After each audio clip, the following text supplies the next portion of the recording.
What's up, everyone? Good morning and welcome to Gojo and Golic. No Jesse Cofield today, so Mike Golic Jr. here, showing you what we got on deck. Of course, we got to go around and check the vibes. The Dallas Cowboys, Dak Prescott speaks. We'll find out what he said about his contract situation and stalemate, and we got our first look ahead at the NBA season for 2024. We'll highlight some of the big-time matchups and some incredible smack talk from one of the New York Knicks, and a little look at Drake Maye back on the field for the Patriots last night. Is Joe Milton fever going to take over, or are we finally going to ride the wave with their first-round pick? We'll find out here in a second. Let's do a show.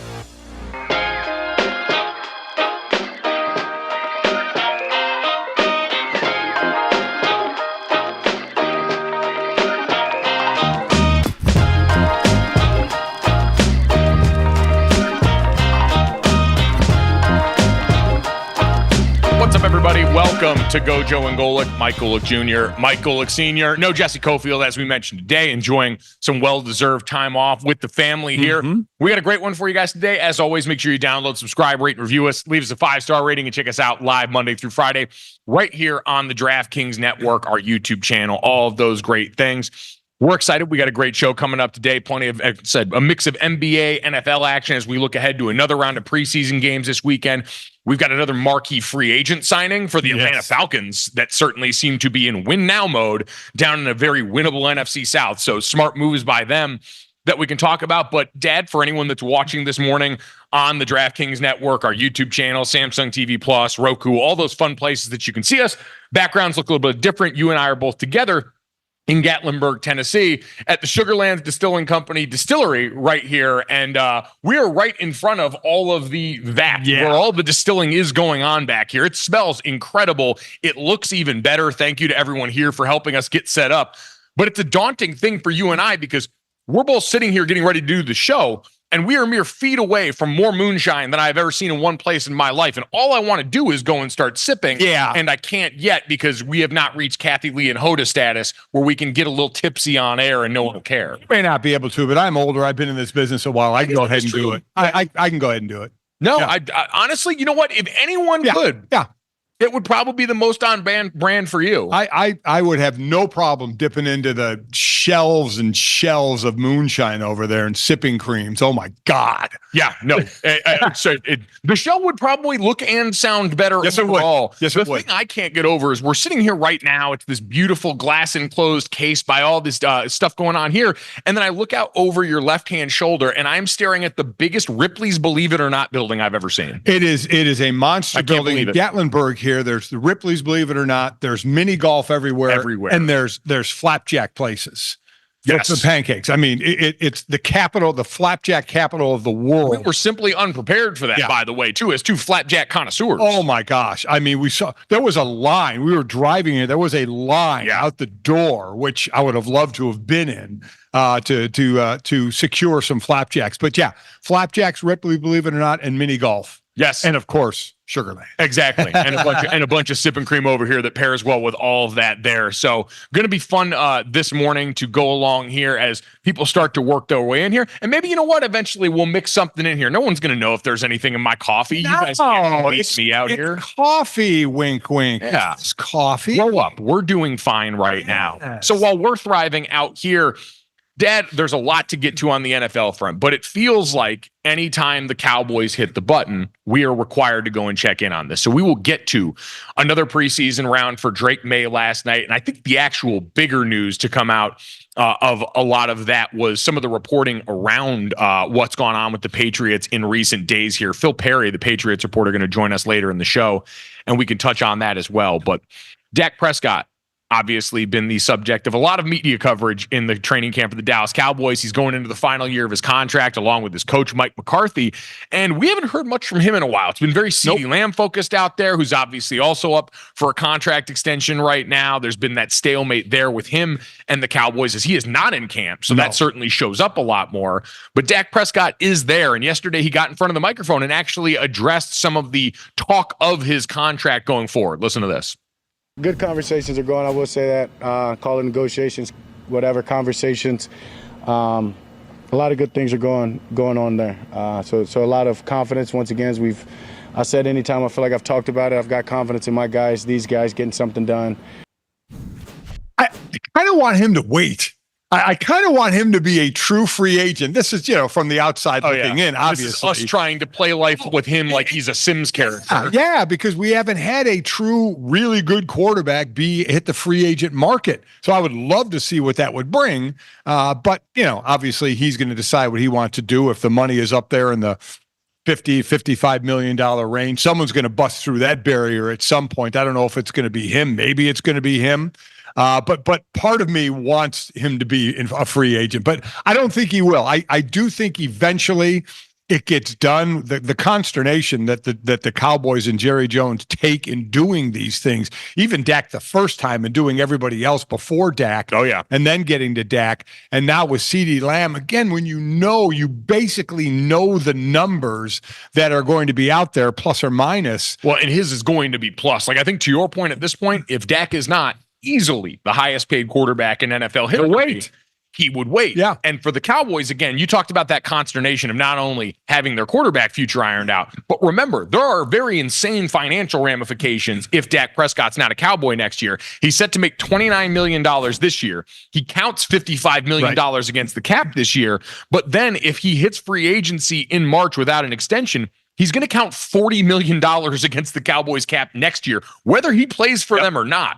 So that is what the Cowboys are staring down right now. Again, not only this decision of, hey, do you want to move on from a quarterback, but do you want to do so with that albatross hanging around your neck as well? And he's playing well, save for the team not playing well in the playoffs. He was last year. Obviously, yeah, exactly. So as I've always said, where else are you going to go for a team that wants to be in it every year? Now, every team can't be in it every year, and I think you and I disagree a little bit. I think they're going to be down. I don't know. I don't think you think they're going to be as down as I do. I don't, quite honestly, just because some of the areas we've talked about, like running back, yes, I understand that was a need they should have addressed. But overall, last year, they were still plenty successful against most teams without the benefit of a dynamic running game. Offensive line depth is thin, but man, again, I know it's limited sample size, but everything you hear, everything I've seen out of Tyler Guyton, their rookie, seems like a guy who can work through the growing pains and still give them incredible production at that position. But let's be honest. They're worse on the O-line and they're worse in the running game, right, than they were last year. They're until proven by the youngster on the O-line, they're worse on the O-line and they're worse in their running attack. And stopping the run, they weren't great last year. That's something they need to improve upon.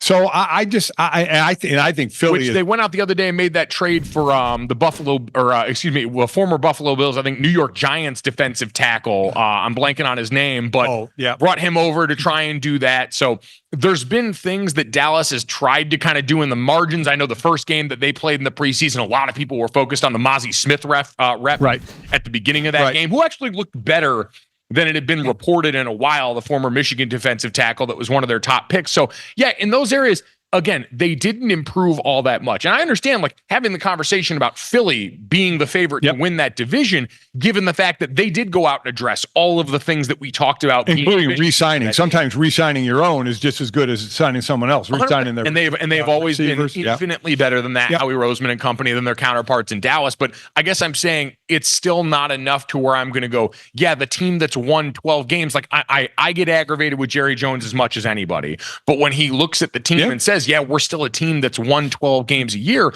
the bones of that are still there. And unless the wheels fall off for Dak Prescott in a way that we have not seen for him as a quarterback yet so far, I really struggle to see the floor falling too far. Like, that's still a double-digit win team. Well, I mean, it could be, yeah, I think it is. I still think I think 9 or 10 is going to be fair for Dallas. Yeah, I think a double-digit win team. And I think Philly takes that division.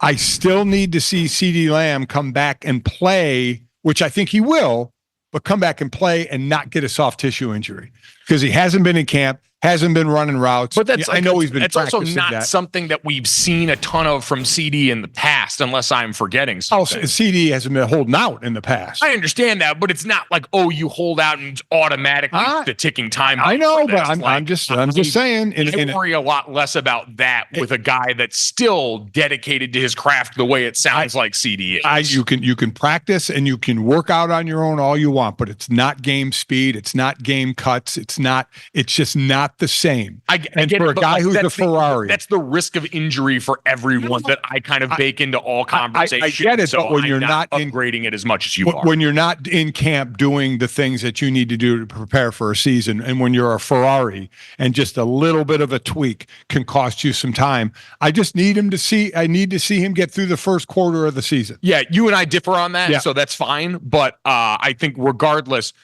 the Cowboys want to have this solidified. And I do think, like, while it won't change much about the nature of this season, I think it will go a long way in assuaging Cowboys fans' existential fears for the future, because they're sitting here wondering if they're going to have a quarterback next year. Their wide receivers not in camp, like all of this stuff that I get they're kind of used to. Like David Hellman, who comes on with us all the time, he's so beaten down by the way this usually goes that he assumes, yeah, this is all going to be done and settled, but it makes it way harder than it has to be. Yeah. What I want to get to, though, is not this, because we can do this all day with the Dallas Cowboys. Yeah. What I want to get to is, before we move on to the Patriots news from last night, our buddy Gary Striewski realized the Dallas Cowboys are also the button. They did the SportsCenter takeover or First Take yesterday. So it was Randy Scott and Gary Striewski hosting with Stephen A. Smith. And they got asked which quarterback they thought had the best chance of taking down Patrick Mahomes. And watch Gary go and understand the assignment and absolutely unravel Stephen A. Smith's brain live on air. If you give me one quarterback to beat Patrick Mahomes, whether it's at Arrowhead, don't look at me, site, whatever, Randy co-signed this tape. No, he did not. Give me Dak Prescott. I want Dak Prescott and the Dallas Cowboys against Patrick Mahomes and the Kansas City Chiefs. Stephen A. What? To beat him. Listen, because listen, if you're not cheating, you're not trying. So I took this question when our producers posed it to us, and I extrapolated. I said, okay, we're playing one game, which means obviously NFC, AFC. That means the Cowboys have ran through the playoffs. I am putting them in the Super Bowl now, so no longer can you talk about, okay, they don't have playoff success. Dak Prescott doesn't have playoff success. Stephen A., I know you're about to unleash fury on me.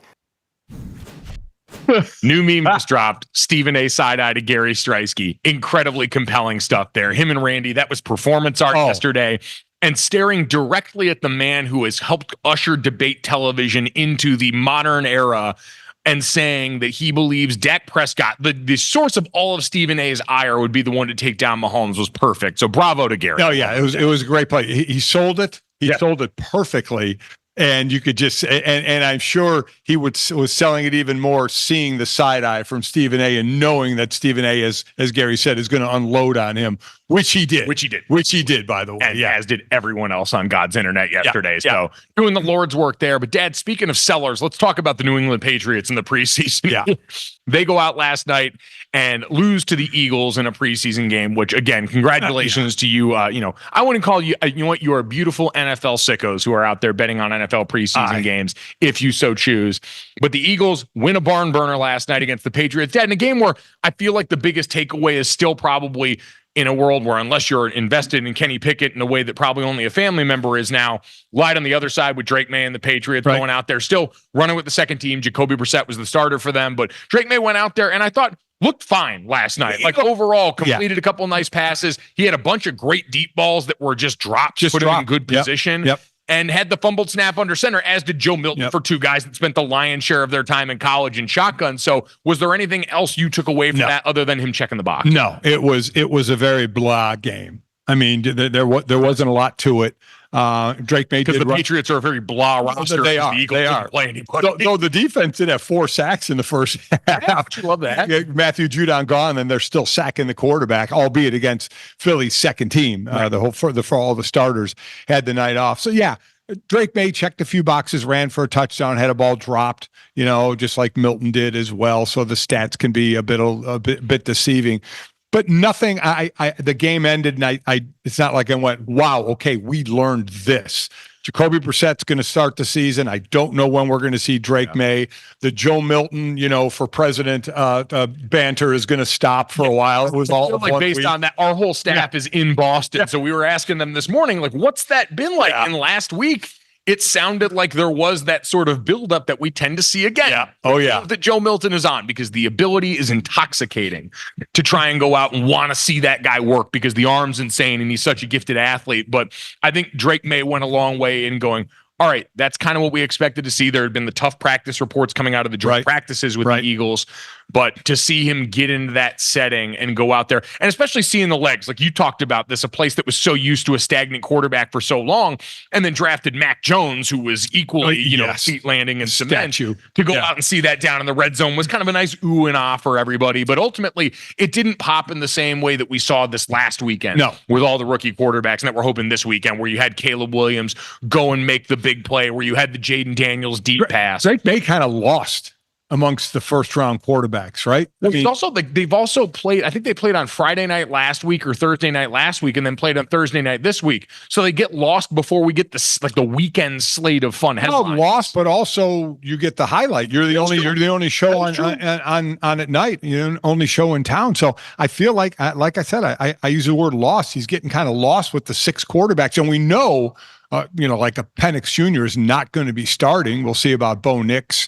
So Drake May fighting for that job, but I don't think it's going to be a fight at all. I think Jacoby Brissett starts that, but also this is going to be a situation where they're going to be a bad team. They're going to rival Carolina for the worst team in the league. So at some point you have to feel comfortable in putting Drake May in there to get his nose bloodied, right? I mean, with this offensive line, that's the biggest question. This group is not at this point capable of doing that. So it's going to be how you manage that as best you possibly can. It's almost like Carr, David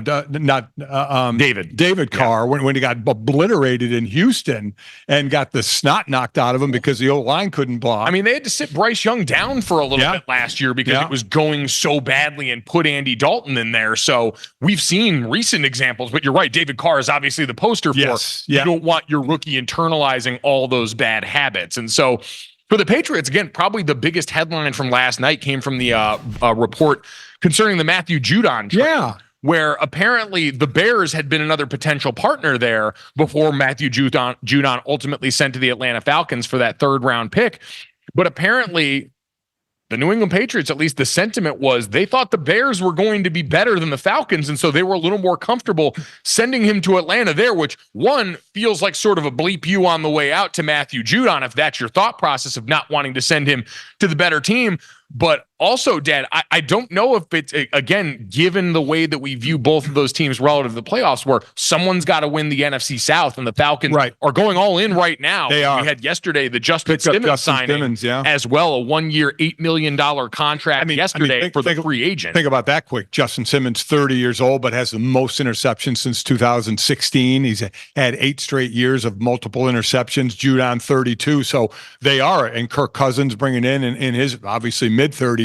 So they are going for it right now. So, and to win that division. And if people are wondering why Justin Simmons waited till now, because he was released for cap reasons during the spring by the Denver Broncos as they got going. Veteran players like that will usually wait till go into camp when they know, hey, I don't need to go through all that in the summer. I can come in and plug and play a little bit more, and I don't want all that wear and tear. So now he teams up with Jesse Bates, who was a revelation for them in Atlanta last year. Yeah, I don't know if this was the correct thought process of New England thinking Chicago was going to be better. Chicago was in the tougher division. Yeah. So I think they may have missed the boat on that one because Atlanta is absolutely gearing up. But that's the thought process, and they're going to do what's right for them. They're going to make the business decision that's right for New England, not for Judon. And again, the point has been well made that was sort of the most overt in a long line of signals that the Patriots, again, tanking in the NFL is probably a term you can't fully use because it's so difficult, but you are pointing yourself in a different direction. You are a franchise that spent the last 2 decades in win now mode every year in contention. And now the Patriots have found out how the other half lives and are trying to figure out how to plan now for their future. Yep. They are saving this fiscal responsibility in New England in a very different way. So we will talk to Phil Perry, who covers the team, coming up later in the show, and ask him a few more of these specific questions as we make the march toward the regular season, and one that's going to look very different in a lot of ways for the New England Patriots, who, again,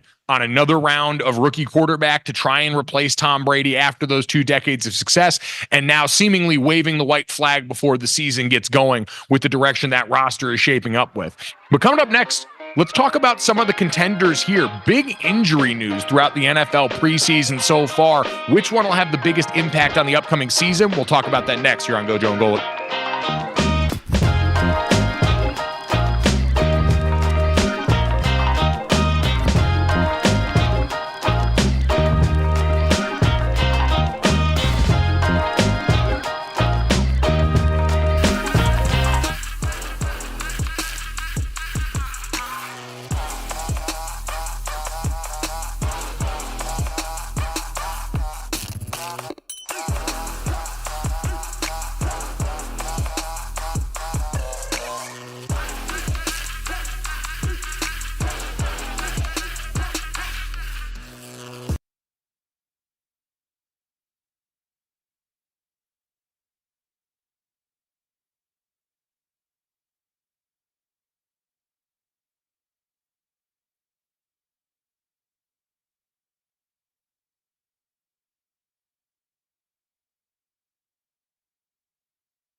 All right, welcome back to Gojo and Golic. Mike Golic Jr., Mike Golic Sr. here. We will get to Josh Hart talking cash, you-know-what, on his podcast ahead of this NBA season in just a second. But my father, again, 2 Sports Talk Radio Hall of Fames here, a multiple decade member of this industry, a professional that most people have spent their lives, especially my age, trying to model their careers after, is an unmitigated disaster right now.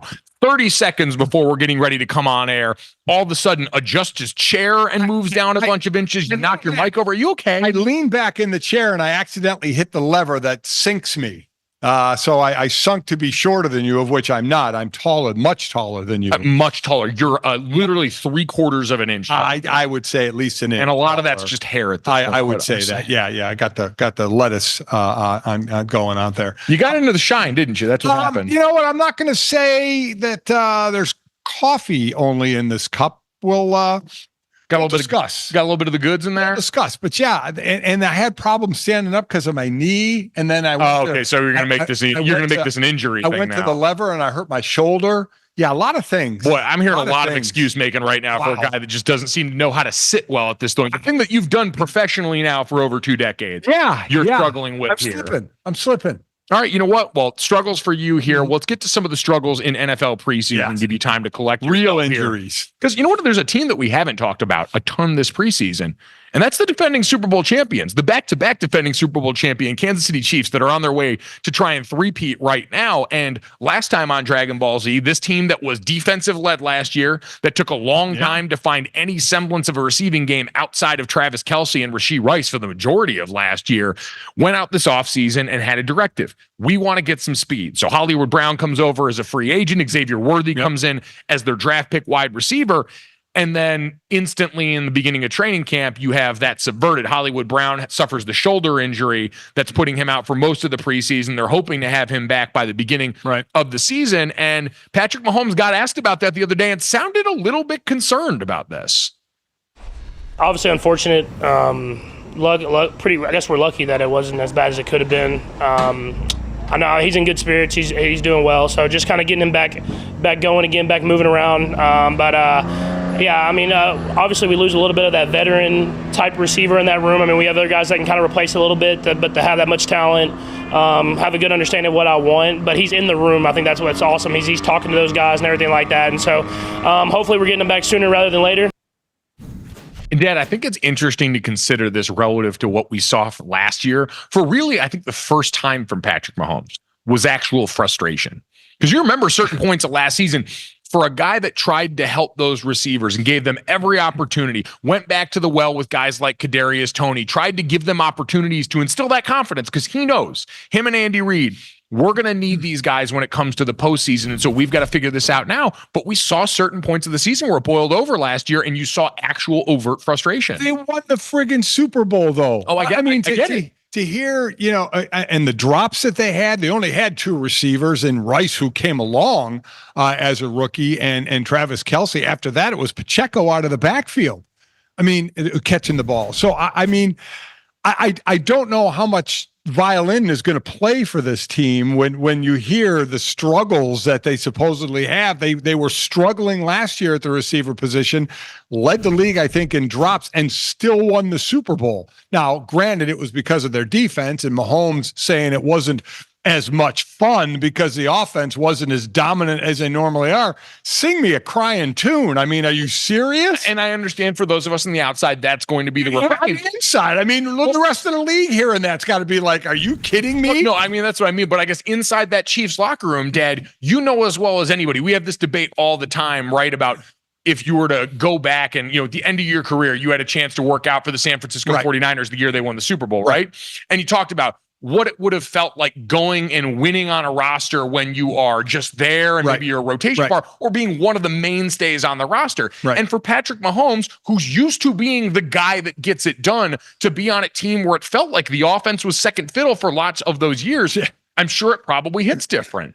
And again, those are rich. We're talking about rich person problems. Yeah, I mean, think of the problems we're talking about. They still won the Super Bowl. So pardon me if I don't oh, yeah, your offense wasn't as dominant. I mean, I know he's talking, singularly about the offense and about the passing game and about getting better, because that's what you want to do, especially off of what he's done in the past and what last year's offense was and the way the defense stepped up. That he wants to improve. I get it. But I'm sorry. It just kind of rings hollow. I would imagine, as I said, to not just to me on the outside, but to the rest of the league saying, oh, yeah, we feel pretty damn bad for you. Well, and by the way, like by the end of last year, they were still in a lot of metrics, like a top 10 offense in the league, even better. I mean, they ended up 8th in yards per game last year at just over 357. They were 9th in yards per play at 5.6. They were 6th in third down conversion percentage last season, middling in points per game, about middle of the pack at 22 points per game. So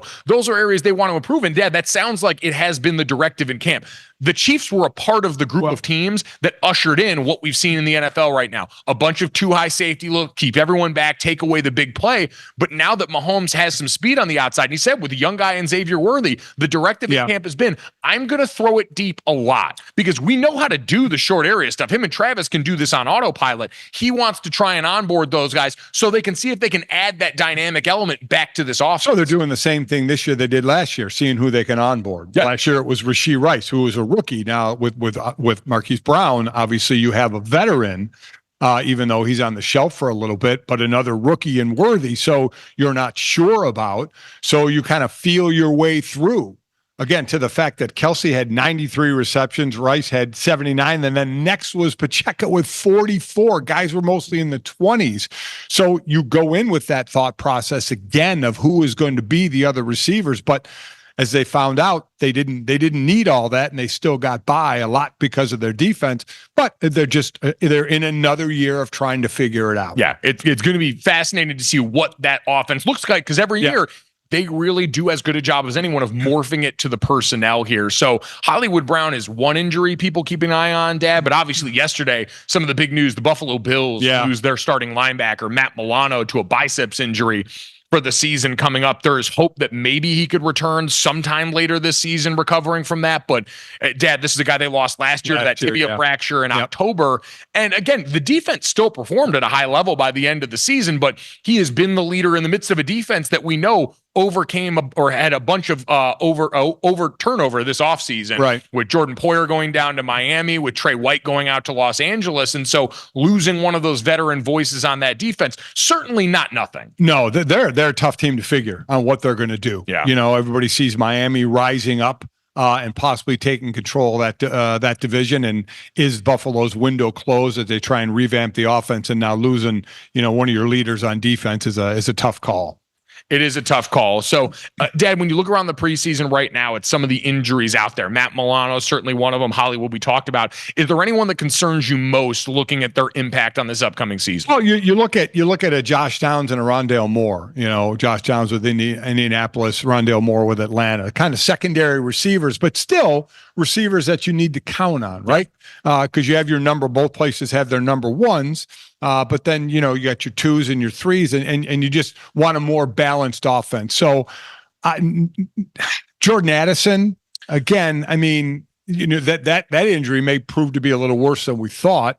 But again, you have Justin Jefferson, you have TJ Hawkinson, but I guess he would fit into that ancillary receiver type place. Yeah, Jordan Addison, again, for anyone that missed it, Alec Lewis, who was on with us the other day, reported that he went down after leaping for a ball, contested catch in the sideline, was helped off the field by trainers before leaving on a cart, according to ESPN's Jeremy Fowler. So that one certainly does matter, but we know that season already affected by probably the biggest injury news of J.J. McCarthy going down for that Vikings team. But I'm with you on Josh Downs. Looking last year, he had the 4th most touches on that team and 4th most yards from scrimmage behind Michael Pittman Jr., who's their obvious number one, and then the running backs on that team. And I think just for them, because you're trying to get Anthony Richardson up to speed. He's, ostensibly a rookie again this season. And so trying to build around that pick, to me, makes Josh Downs the most impactful, because you want as many outlets as possible for him. Yeah, no, I would agree with that. It's to help a young quarterback, that's key. So we'll hopefully be talking a lot less about injury coming up for the NFL. But coming up next for the NBA, let's talk about rematches and what's going to sell. The 2024-25 schedule is out. We'll hit some of the big matchups next.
Welcome back to Gojo and Golic. Mike Golic Jr., Mike Golic Sr. here. The NBA schedule got released yesterday. I saw some teams trying to do their best impersonation of the NFL schedule, release videos there. Love that for anyone. Go with God. Do what you need to do.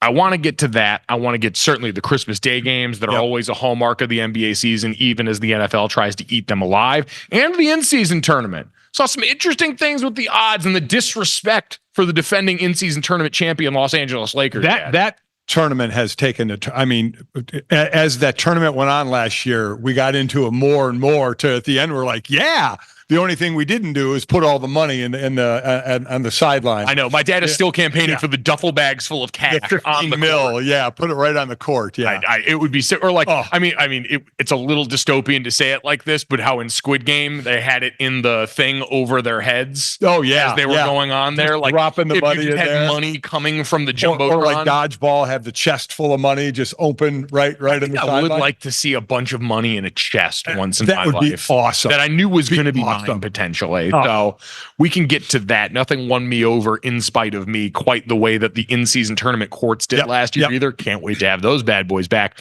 But Dad, we love good old-fashioned haterade around this show. And Josh Hart's New York Knicks, the Villanova Knicks, are expected to be an incredibly competitive team this year. But that didn't stop Josh Hart from letting out what he was really feeling coming off the Olympics, where we were all watching as fans, except for Josh with one particular athlete. Take a listen to this on his podcast. I really wanted him to lose. Damn, I want him to lose, boy. I think this was the first time all of the NBA Twitter banded together and was just hating. I was hating, and I'm just like, damn. You know what? Respect. I can't even hate anymore. So I did a poor job of setting that up for those people that couldn't see the visual there. The him was Noah Lyles, right? U.S. track and field star, the winner of the 100-meter in the Olympics, and the man who said that the NBA champion should not get to call themselves. He took off on the NBA, wholly, and then on Anthony Edwards. And the party in the Time magazine piece where he said that he felt slighted being invited to Ann Edwards' shoe release party by it. Won any championship and doesn't go against the world, and I go against the world and have championships, and so he was all in on messing with the NBA. And Josh Hart was like, I'm not having any of this. I hope the dude loses. I'm not going to lie. I loved that from Josh Hart too, because it was honest. Because deep down, there was a part of me before that race with Noah Lyles where I was like, man, I don't know how I feel about this guy. And then I was like, you know what? I am full of this Olympic patriotism. USA, I want to see everyone go out there and win. I generally like people that talk trash anyway, because I was never good enough to do it. And so all those things led me to ultimately, by the time the race, but I could understand that sentiment. And if I was an NBA player, I promise I would have been up there dancing during would have been hard to root for. Hell yeah, if you're an NBA player. As a fan, now I rooted for him because it was USA against the world. I get it, so I did. But there was party that thought, you know what? Get knocked down a peg, get humbled a little bit, which he did in the 200, though, COVID wasn't involved in that. So I can't blame the NBA players at all for spilling some hate that way. No, not one bit here, too. Jalen Brunson also, you mentioned that Ann Edwards article there, quote tweeted and said, damn, I thought this was NBA Central, one of those fake accounts there. He thought that was something that was made up. Yeah. It sounded like that ain't made up. The haterade has gone back and forth between both sides of this part, which isn't surprising because, again, we talked about this yesterday. Professional athletes in general, but especially football and basketball players, some of the foremost haters on this planet. Trash talk is one of the love languages of hoops. We saw Ann Edwards trash talk his hero during a bunch of instances this season with Kevin Durant. So not all that surprised about that. It was refreshing level of honesty. It was. Everyone could have a laugh because he admitted, he's like, hey, he won, so now he gets to talk. And you wonder how many, and again, we get the current athlete talking and being on podcasts. You wonder how many ball players felt that way. Oh, God, I'm sure more than we think. I bet the group chats were jumping.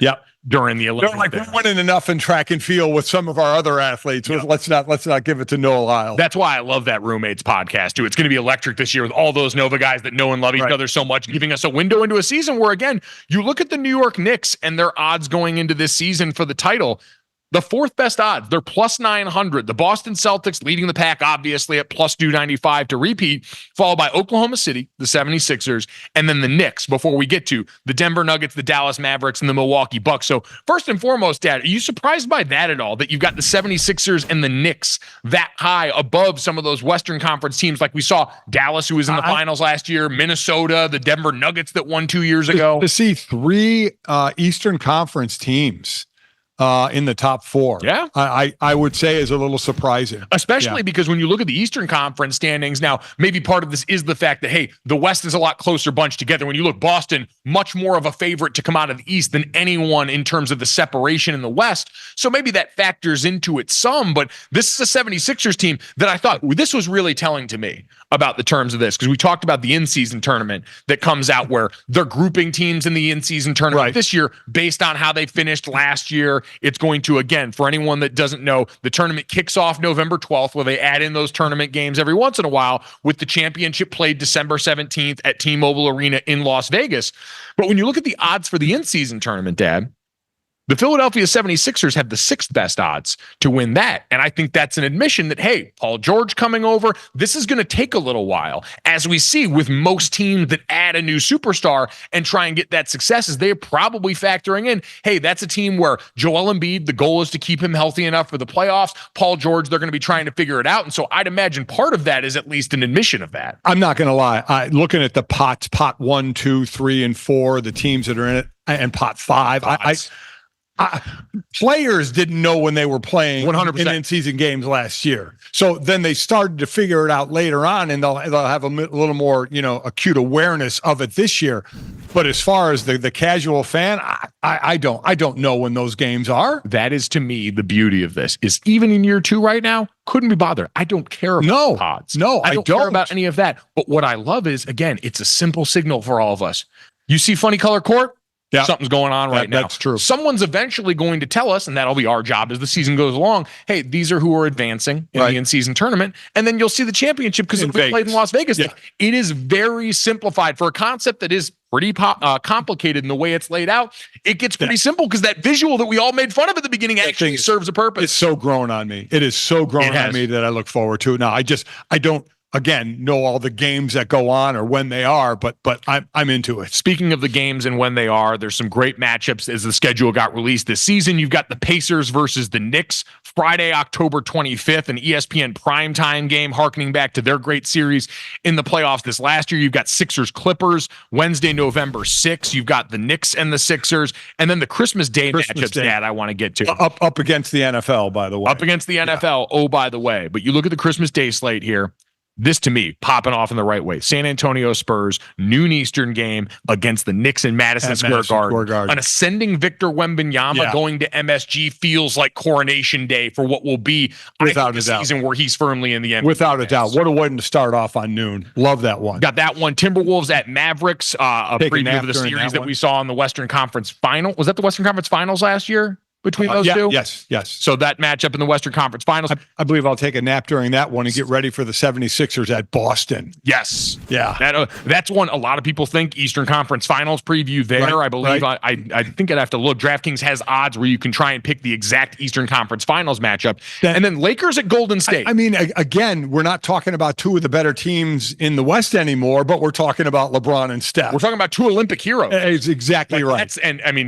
By that point, there'll probably be rumors about how we can get them at the trade deadline for one on the team with the other type. Then it finishes up with Denver at Phoenix. So listen, nobody's going to, unless a hardcore watching all five. I'm watching three: San Antonio at the Knicks, Philly at Boston, and Lakers at Golden State. The other ones I'll tune in and out of, maybe get my nap time and be watching football. How about this for something that we need more of in the future? We have the outdoor games played in the NHL. We've got some of the tip-off classics in college basketball. Kevin Durant, February 20th, they're going to make a return. Phoenix is going to play San Antonio at the University of Texas on February 20th here. Would be an awesome series where all of a sudden you take some of the guys and take them back to their alma maters to play games. I know it's, again, a scheduling thing that you've got to work out, but how cool would that be? A Zion game back at Duke? Yeah. Each team, each college, you could pick one NBA superstar for that season that you want to get back on campus. Something to think about. At Gojo and Golic on Twitter, which of your your former college's stars would you most like to see back on campus? We'll get to that and more next here on Gojo and Golic.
All right, welcome back to Gojo and Golic. Mike Golic Jr. and Mike Golic Sr. here at the Sugarlands Distilling Company here in Gatlinburg, Tennessee, and we're getting baptized by the sun right now. For anyone watching on the DraftKings network, we are trying and failing our fight against the universe's foremost source of light and pain. It kind of looks cool in a way, the way the sun is just kind of beaming down between us.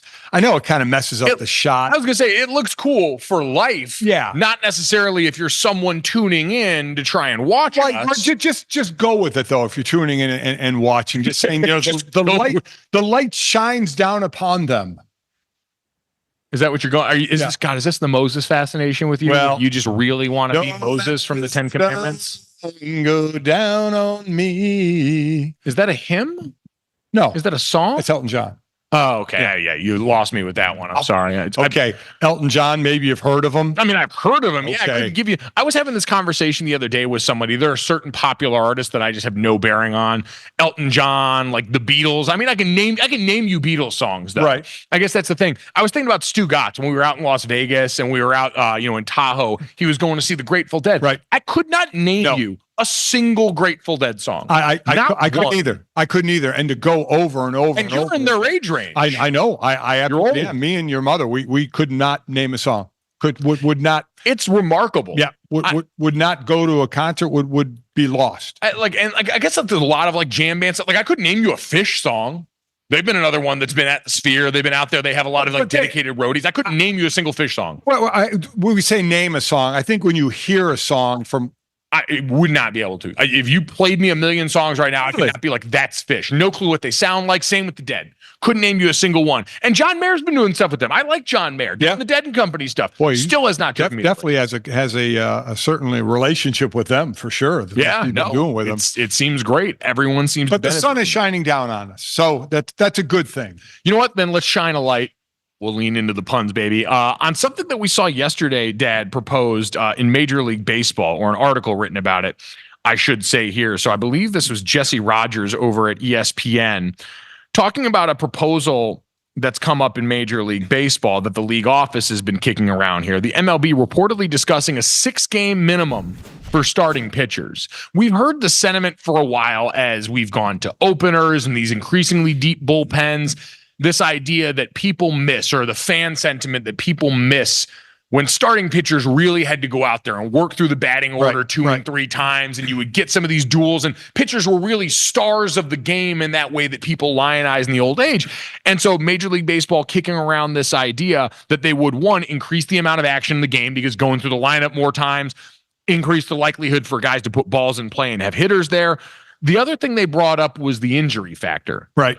For pitchers, where you have so many guys, it seems like, suffering Tommy John. And it sounds counterintuitive to say, well, have the starters pitch more innings. But their thought was, if we can reverse engineer, hey, instead of trying to just come in and just throw gas the entire time and throw all this breaking stuff that puts this increased they have torque to manipulate their strategy a little more. Yeah, they would have to think more about the long term. And so it would do that. And so, Dad, I think this is a trial balloon situation, but in general, how does this hit you? When I first read it, I thought, you can't force someone to pitch 6 innings. I mean, and there are stipulations. If you throw 100 pitches, if you give up 4 or more runs, which is something that would happen early on when you're all of a sudden trying to maneuver through the 6 innings, or if you get injured. And oh, by the way, if you get injured, you'd have to have a stint on the DL. You couldn't just say, oh, I tweaked my arm and I'm back for your next start.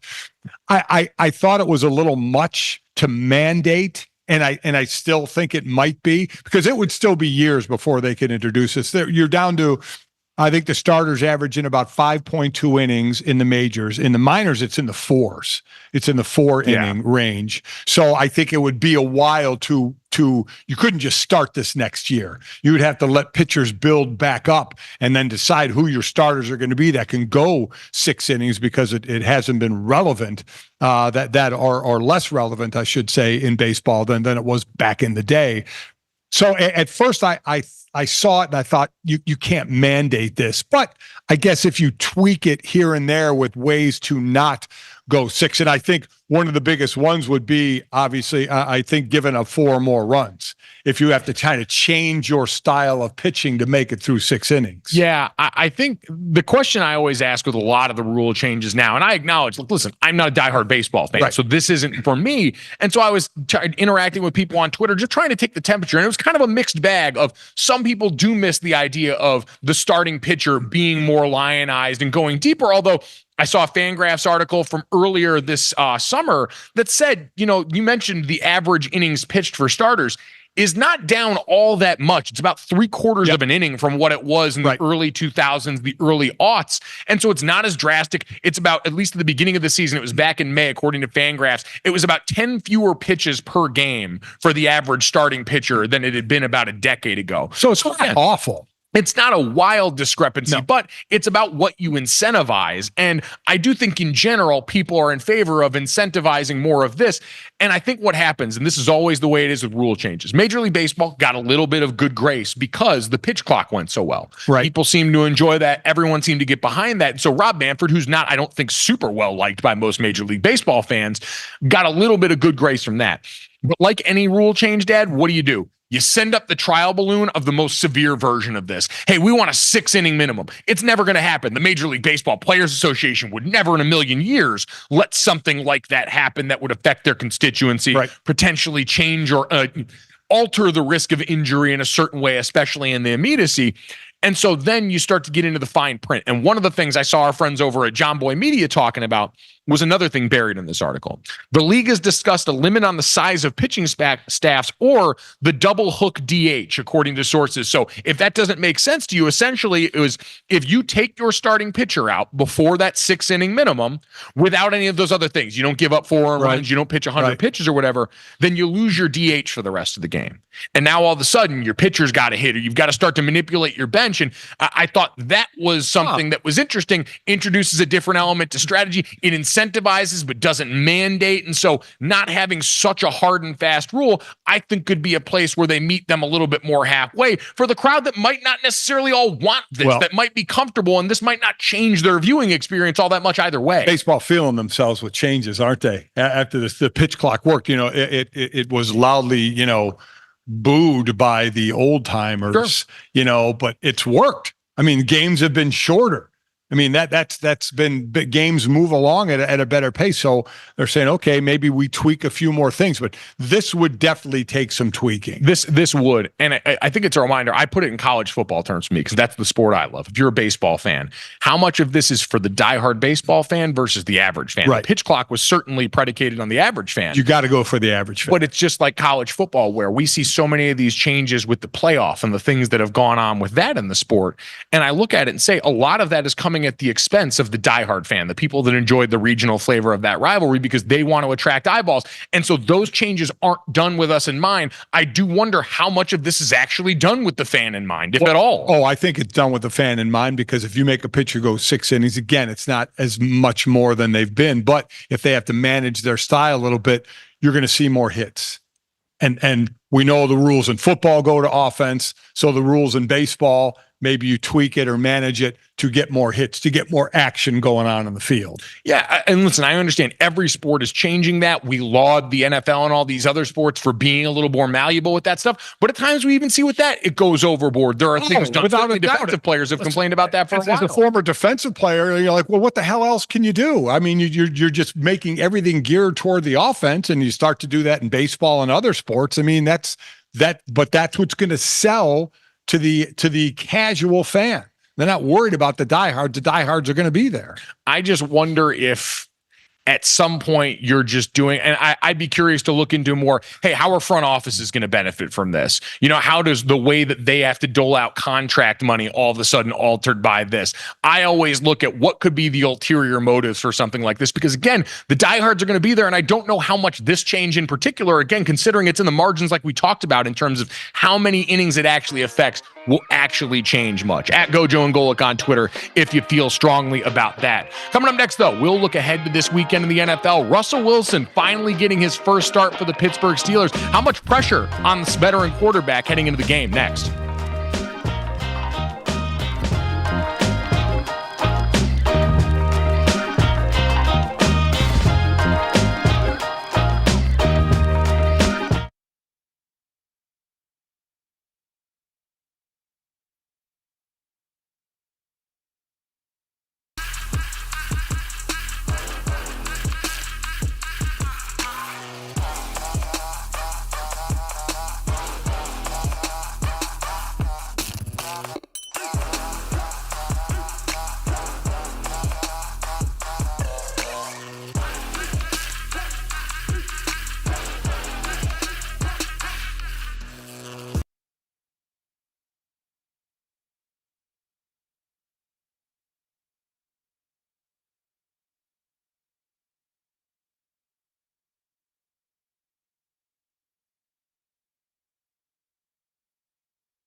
Welcome back to Gojo and Golic. Mike Golic Jr., Mike Golic Sr. here. Hour number 2 going off, Dad. And we're Friday. We're heading into the weekend for another round of NFL preseason games. And this time of year can get a little mundane, even in the preseason. People wonder how much to care or not care about so much of this. But thankfully, this weekend, there's actually some stuff to sink our teeth into here. We're getting to look at a couple of veteran signal callers who are coming off various levels of injury.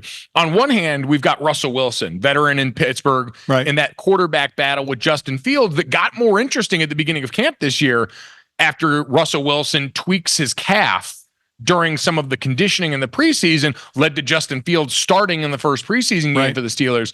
Now, Mike Tomlin, who has had Russell Wilson in the one spot this entire offseason, says that he's going to go out there and start this weekend here. So, Dad, how much do you need to see out of Russell Wilson in this game based on the fact that this has seemed to turn into more of a legit competition than we anticipated? Mike Tomlin's choice of words. He'll be a participant, will Russell Wilson. Be a participant in the game, and he has the pole position as far as the starter. But he's come out and said this is a competition, and the stuff that happens in the stadium matters more. Those are Mike Tomlin's words. I did not think it was going to be as much of a competition as it was. I thought Russell Wilson would have the starting job. Justin Fields, you'd have packages for him until eventually he took over as a starter, be it next year or whenever.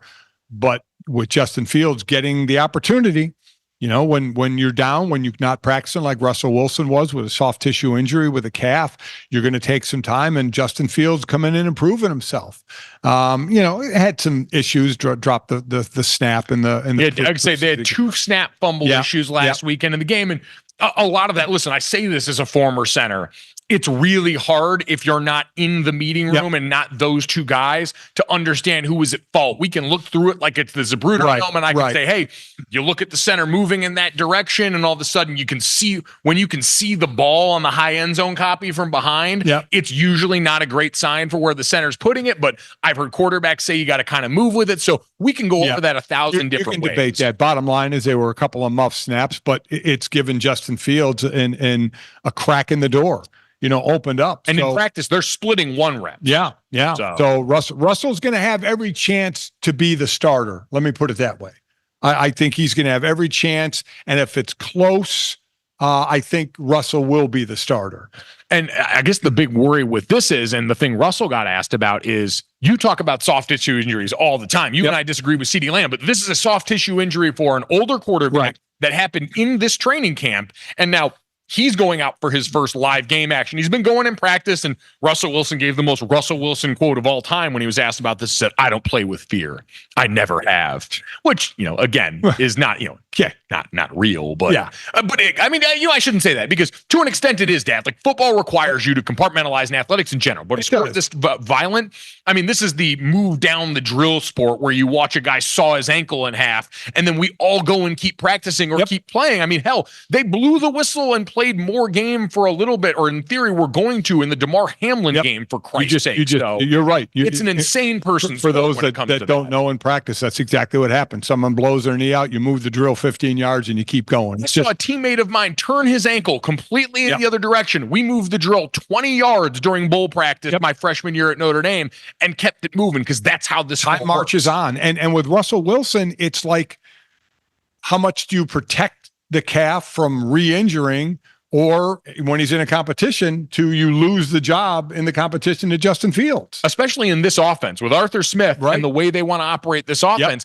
it is one that's predicated on the quarterback being in the pistol, a lot of the boot action stuff that we've seen him like to do over the years off play action. And that's been Russell Wilson's game, right? Heavy play action stuff, moving around in the pocket, using his legs as an asset, albeit a lot less than when he was younger. Though Justin Fields can use his legs as an asset to be a danger in running. Yes. Which really could add a little mustard to this Arthur Smith offense. Well, and that's what people thought when this first got announced, that Russell Wilson was going to be the starter. And so they're getting ready to go up against the Bills. And again, with the Bills, you know, just losing Matt Milano, who knows how much we're going to see a lot of their top end guys for him to go up against. But for Russell Wilson too, I think getting those game reps with an offensive line that's got a bunch of new parts. Now, last week we saw Broderick Jones start off on the right side, and then they brought Troy Fautanu in there and kicked him over to the left. You've got Zach Frazier in the mix at center as well. So there's a bunch of new parts he needs to get used to. Certainly, you want to see him game reps with George Pickens, who's your number 1 receiver. This is going to be interesting, because I don't know how much time you give both quarterbacks. You know, we're still in the preseason where you don't give quarterbacks, your starters or your presumptive starters,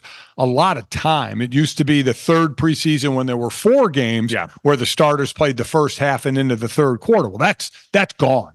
Outside of a few teams still may do that, but for the most part, that's gone. So you're basically, even though Mike Tomlin said you go off game tape of game action in the stadium, as he said, still you're getting most of your reps in practice to see what's going on here. And again, in joint practice, they said Justin Fields and Russell Wilson split the first team reps. Because to your point, like during training camp, when you start off in OTAs, everyone will get, 4 reps a period. The ones might get more. Right. And then as you go along in training camps, you might have seen it. If you watch the most recent episode of Hard Knocks and you watch, what's the backup quarterback's name that they were highlighting there? Agent? No, but the one even behind him, the rookie. No. Even behind him. Austin Reed. Austin Reed was talking in practice, and he said, "I'm probably only going to get 2 reps this period, and we might not even get to it." That I promise you, that clock watching for guys on the back end of the roster gets real, because as training camp goes along, the teams start to make that shift to, we're going to make sure we're getting our top couple of guys, most of the roster that we have already fleshed out in our head. And then, we really want to get the reps for our one quarterback and have that figured out. And so for Mike Tomlin and company to still be splitting reps says what Mike Tomlin, man of his word kind of guy, right? When he says, hey, this is a competition, you could trust that's going to bear out that way. And when he says the stuff in the stadium matters more, Mike Tomlin, that's why the eyes on this game this weekend for Russell Wilson are going to be so important. And you want the quarterback to have a fair chance to be behind the one offensive line. Big time. So you're splitting reps there behind the one offensive line, because it's a little more difficult to make a judgment off the second team. So you're trying to give them all the reps with the ones. So that probably the game I'm most interested in watching for that reason, because Pittsburgh is a team that made the playoffs last year, is a team that certainly has aspirations of that, one of the toughest divisions in football this year. The other one's the Giants game, the New York Giants and the Houston Texans. Daniel Jones, this is going to be the first time we see him back in game action since he tore his knee up back in November. And this was DJ talking about how he feels coming along with that through camp so far. Yeah, I don't think I'll be thinking about my knee much. I think I've tested it. I've tested it in practice, tested it in my, rehab and workouts, and feel like it's in a good place. So, I think, I'm confident my knee will be ready to go. It won't be something I'm thinking about much. You test it, but it's not being tested, right? You test it in practice, but you're wearing a red jersey. So you barely have to avoid a rush. You test it when you take off, because you can be a running threat when you run, but you're not really avoiding would-be tacklers when you're running in practice because you're wearing a red jersey. So I've said this many, many times about really any injury, but major injuries is the mental hurdle of the doc saying you're okay, you're out there, you're cleared medically, you're practicing, you're doing things that you're used to doing, but you're not doing it at game speed. And game speed will come now. This will be the first time. So it adds, as much as he's going to say it's not going to affect me, it's got to be there a little bit in the back of your mind. This is the first time you're going really balls to the wall, and trying to avoid, you're not wearing a red jersey anymore, and you are hittable. And how are you going to move away from that? And where's the confidence level? And I think the confidence level for Giants fans overall, and Daniel, it sounds like the practice reports early on, we saw a lot of those videos of underthrown deep balls to Malik Neighbors, who's looked sensational so far this camp. And they've said, Daniel, the velocity is getting back there. Some of the accuracy's been better as camp's gone along. And so there's been encouraging signs, which again, for the quarterback that's getting ready to cut this loose in a game for the first time since that injury, I'm sure that's gone a long way in banking that. But that's why I do want to see it too, because we saw last week. We don't know. Brian Daboll hasn't said how long we're going to see Daniel Jones in the game at this point. But I think for a lot of Giants fans, you can hear about it in practice. You can see some of the clips. They want to see, hey, what does that connection with Malik Neighbors look like in a game? Because last week when we saw the backups in there, we saw frustrated Malik Neighbors. He was there feeling like he was open and looking like he was open. Looking like he was doing the things that we've heard about him doing in camp, changing the nature of this offense. You want to see what it looks like with Daniel. I still don't think he's going to play a lot. I still think, unlike the Pittsburgh situation where there's a quarterback battle, there's no quarterback battle here. So there's just get his feet wet in live action and get him out of the game. I think that's what's going to be it for Daniel Jones. Yeah, I think you'd like to see, I'll be curious what they go to get him a win early. Because all these guys, it's like when you're getting done with basketball practice and you want to end on a make. I'm sure they're going to try and get him started, and they want one successful series to feel good about things. And so that'll be interesting, given the fact that you've got Malik Neighbors. I would imagine they're going to try and get a vertical shot in there to try and give everyone a look at that, try and get them on the same page there. But what are the things that you go to with Daniel? Do they try and mix in some quarterback run to get him out of his head a little bit, to get that first hit? What is Daniel comfortable with? Because that's something they're going to discuss. All of those things are going to be fascinating in terms of what this situation looks like, because I think the way that they go about that is going to tell us a lot about the mindset of the quarterback and coach and their confidence in that at this point. Yeah. I would agree of finishing on a win. I think they would like that, but I don't think they want to expose him out there too long either. I just think preseason games are just going downhill as far as starters are concerned and play they're going to get. You're just trying to get to the regular season. Yep. I think the last one that really has that kind of immediate importance this weekend, Gardner Minshew and Aiden O'Connell in Las Vegas. It sounds like Antonio Pierce wants to give each of these guys one more audition point and then make the decision after this week. Right. So Gardner Minshew will get to start this week. Aiden O'Connell got to start last week. So Minshew gets to start this weekend. And I think that's the right way to do it is get a starter sooner rather than later, because then the offense knows who your starter is, and that's who you're working with. That's getting the majority of the 1 reps. And you look at the first game, O'Connell had 7 completions for 76 yards. Minshew had 6 completions for 117 yards. He'll take it down the field a little bit more. Aiden, 77% completion percentage to Gardner's 50%.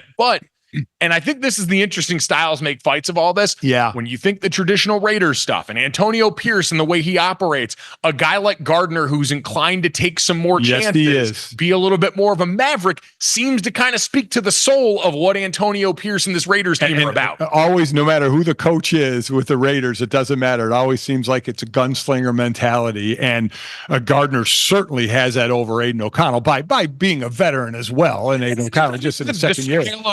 His style of is much more predicated on that. Exactly. He's always right. That guy. So it's where you are as a team for Antonio Pierce. Do you need a play that's a little more closer to the vest, in using your weapons, or do you want to open it up? But it does seem like you would rather lean toward opening it up a little bit. Minshew certainly fits that over Aiden O'Connell. I think there's the other important factor that has always been a part of that team's decision-making is who does Davante Adams like catching passes from more?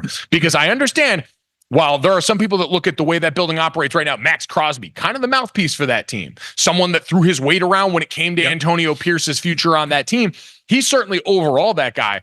But for the offense, Devontae Smith is a pretty damn important part of what you do. You've got the 2 young tight ends on that team there. You've certainly got other players that can help out. But Davante Adams is the best player on your offense. And so making sure the quarterback and him have a good relationship is probably number 1 in your to-do list. Yeah, Minshew is 2 for 2 on passes over 20 yards, 1 being a touchdown. I'm sure Davante Adams is lighten up on a thought of that. Yes. Of a pass down the field. So we'll see. But the Antonio Pierce looks to make a decision after this game. So that one, the Dallas Cowboys and the Vegas Raiders there. Dad, we talked so much about last weekend. Everyone felt like they could come away feeling pretty good about the rookie quarterbacks that we saw on the weekend last weekend. And for some, it was Caleb Williams and Jaden Daniels, short action, but really sweet. Potent. Yeah. And then for others that we saw, unfortunately, J.J. McCarthy, who we won't see anymore. I'm still amazed at that stat, that it's the first quarterback in the first round. It's a common draft in 67 that's missing their entire rookie season. That was surprising. I'm very surprised at that. And unfortunately, again, we hate that that's being applied to J.J. McCarthy, but he was one of the guys that got extended action. Bo Nix and Michael Penix Jr. also got a lot of snaps that weekend. So, Dad, now that we're getting some of these young guys back out here, these rookies back out here, which of those guys are you most excited to see the follow-up from? Well, I probably Michael Penix Jr. isn't starting. Right. So he's just preparing for when he's going to start. Caleb Williams is starting. Jaden Daniels is starting.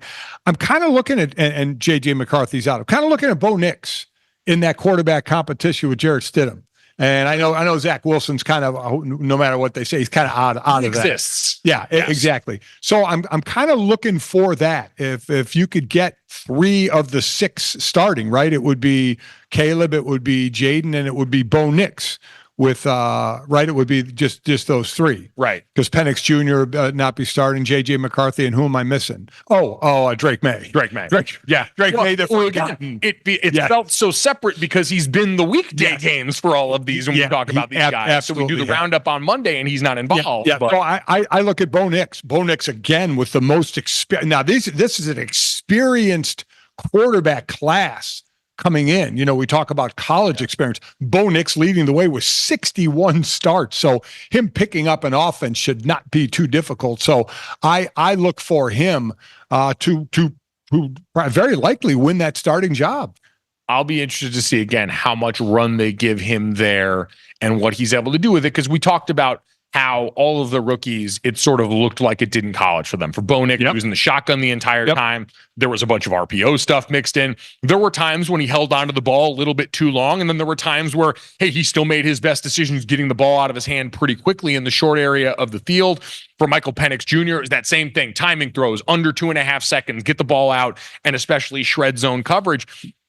I think still the interest is probably most with Jaden Daniels and Caleb Williams, just because they're the guys we know are going to play. Right, are going to play. And because they're the top picks, both of them so pro-ready, so clean in the way they operate. It's just I don't know how much time you're going to get with them because they are the established starters. Right. So how much time are they going to get? Where you would think being rookies, you'd want to give them more than a few reps to prepare, but you're getting that in practice. You're getting that with practicing with other teams and in practice. So as I said, preseason games have become less, in my mind, less and less important to get the starters out there for any extended period of time. Tell you what, Chicago has really managed the hype train very well with Caleb. And I say Caleb Williams has managed it very well. You're hearing all the right things. For a prospect that, remember, coming into the draft, all we heard about was the nails and how he conducted himself and him wanting stake and ownership. And now all we've seen since are the kind of plays in the game that were emblematic of who he was at UFC, a quarterback that can both operate on time, but also make the extracurricular plays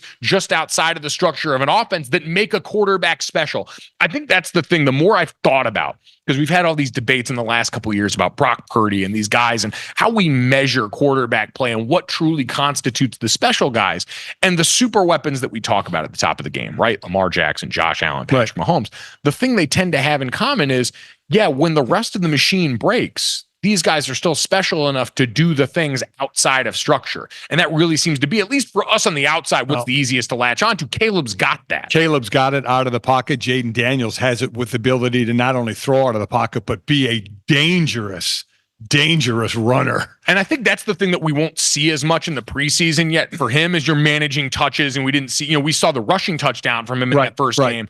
But the first time he really takes off as a scramble threat in a regular season game, for a guy that was very careless with his body in college, I'll be curious to see how he can manage to thread the needle on that, because he's got to take some off of it, but you don't want to fully muzzle what was a special part of his game. Just for Washington fans, you don't want to relive the RG3 experiment. No, exactly. Right? Where he hurts himself going out of bounds. Because again, you talk about running quarterbacks and getting hit and hurt. Remember, Lamar Jackson, his injuries all have come from the pocket. Not when he was running. Right. So we keep talking about, you're going to get hit and running. Now he lost all that weight too.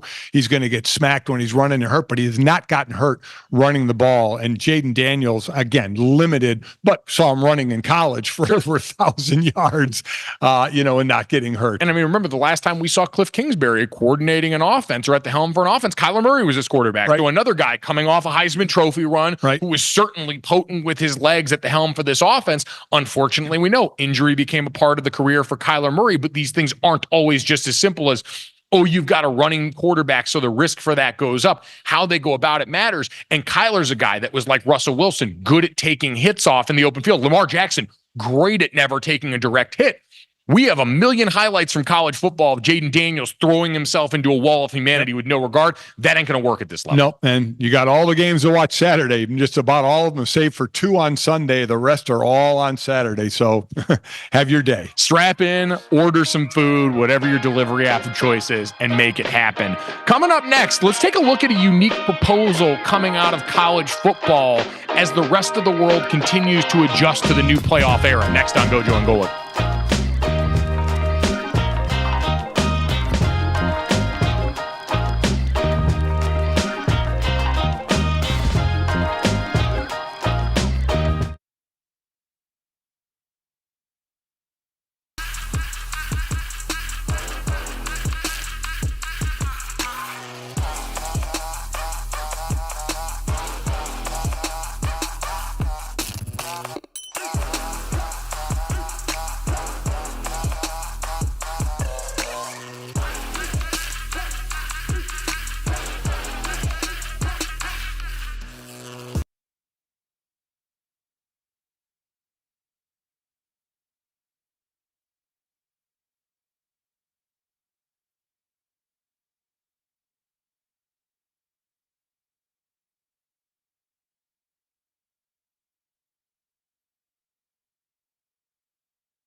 Welcome back to Gojo and Golic. Mike Golic Jr. and Mike Golic Sr. here at the Gatlinburg, Tennessee Sugarlands Distilling Company studio. We'll call it that right here. We're next to a bunch of stills. So. We are. I mean, oh my gosh. I want to jump in a vat. I know, very beer fest of you to maybe go down over the course of that. But Dad, I think as we're taking in the sights and sounds here right now, the sights and sounds that are interesting coming out of the NFL, Gerard Mayo, the Patriots head coach, at the podium right now talking and said, in reference to the quarterbacks, obviously you've got Drake May, the rookie quarterback, going up there against Jacoby Brissett for the starting job. Gerard Mayo saying it's still a competition. So Phil Perry from NBC Sports Boston going to join us in about 10 minutes, and we'll be able to get the latest from the news on the ground there in New England. Because again, we said good, not great performance, nothing totally stellar from Drake May, but maybe they're still at this point for a team that's kind of waving the white flag on true competition, might prioritize the reps for their young quarterback over everything. So we will wait and see on that and get into that in about 10 minutes here again with Phil Perry. But Dad, in the meantime, we had some news yesterday out of our alma mater. Yes, we did. Was interesting to say the least. So I'm going to do a little bit of reading here in terms of what we got yesterday. It was announced by Notre Dame athletic director Pete Bavacqua that Notre Dame has suspended its men's swimming program Thursday for at least 1 year after an external review found that members of the team violated NCAA rules by wagering among themselves on the results of their competition and failing to, quote, treat one another with dignity and respect. According to a person with knowledge of the situation, members of the team had set up a makeshift internal sports book where athletes could wager on the times of themselves and teammates at meets, and the athletes were not found to have been betting on opposing teams or any other Notre Dame athletic events. According to that source, a person said more than 60% of the returning team, about 25 swimmers, took part in betting on the performances of members of the team. And the review also revealed that some members of the team had bet among themselves on events like the Super Bowl and March Madness. There was some talk about a group chat where some coarse language was used. Right. But Dad, in general now, so this won't affect the women's team, the diving team, but either. The men's swimming team now, at least for a year, done at Notre Dame after producing an Olympian this last year. Like, I want to stress that. Chris Giuliano, who was on the show with us, who just went and won gold as a part of the U.S. relay in Paris, now no longer has a team to call home in South Bend for at least the next year. He's a sophomore. So, I mean, he had more years. So you probably think he and most of these guys are going to transfer, hit the portal. And I know people will say this because we went there. But it's what it does show is when gambling is involved, the hammer is going to come down. But when you read about what they did, gambled amongst themselves on their own times, not on other sports, then did gamble amongst themselves on the Super Bowl and on March Madness, which you can gamble on other sports. Sure. I would imagine. But it didn't seem like worthy of suspending the entire program for a year.